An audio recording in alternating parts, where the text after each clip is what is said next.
The apocalypse is real and coming soon, at least according to ZaionLanZa, who either came from the future to save us all from a moon filled with alien technology that will force it to crash into the Earth, killing everyone because of some war, or is a mental patient with the power to manifest her delusions into technology. One day, after witnessing the apocalypse in her time, she blinked and found herself in the present day, confused and alone, passing out not long after. She woke in a hospital a few days later and was then found by her father and director of the XSOLEIL Institute of Infinity, who assured her the apocalypse is real and the members of elite society need her help to try and prevent it. Agreeing to return with him, she works alongside her newfound friends as student council treasurer to protect the world from an apocalypse she believes is coming. She's 152 centimeters tall, her birthday's on July 11th, and her official title is the Highest Infinity.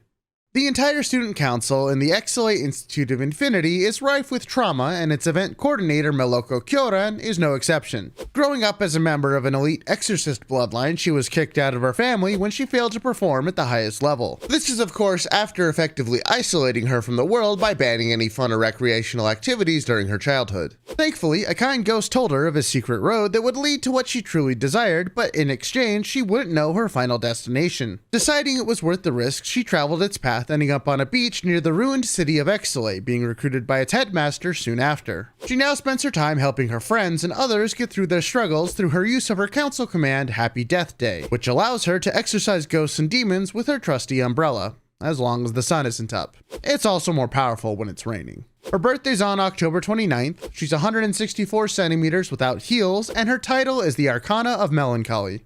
As far as VTubers go, HexHaywire has one of the more unique and helpful abilities in Nijisanji, being able to transfer mental, emotional, and physical pain to himself through a simple touch. Unfortunately, this is at the cost of his own sanity, but thankfully he's found himself a group of friends at the XSOLEIL Institute of Infinity, using his powers to heal others, stop an apocalypse or two, and even begin to grow past his current traumas. He's also the underpaid therapist, student counselor, making him one of the more mature of the group despite only being a second year. He's 185 centimeters tall, making him the second tallest member in all of Nijisanji. His birthday's on May 7th, and his official title is the Sage of Grief.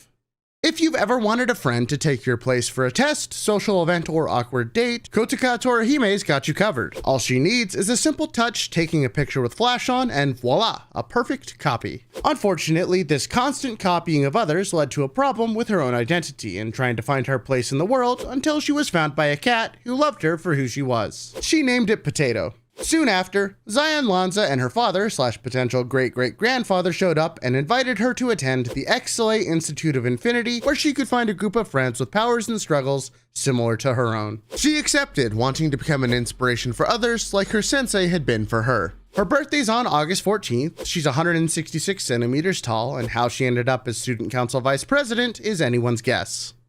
Unlike the rest of XSOLEIL, we don't get VerVermillion's backstory on how he became the student council president, but more of a comprehensive look at his abilities through his lore. On a mission given to him by Zion for leaving the student council room windows open overnight, he charged headfirst into a group of mercenaries to save a client's daughter. This turned out to be a pretty easy fight for him, since he used his council command Anima Veritas, which allows him to summon a soul knife, see a little bit into the future, and gain superhuman strength. Once the thugs were unconscious, he used his ability on the girl he was saving and saw that another kidnapping attempt would be made if he didn't deal with the problem then and there. After that, all I'm gonna say is he walked away from a burning building and the thugs could no longer bother the little girl. His birthday's on August 25th, he's 173 centimeters tall, and his title is the Soul Prophet.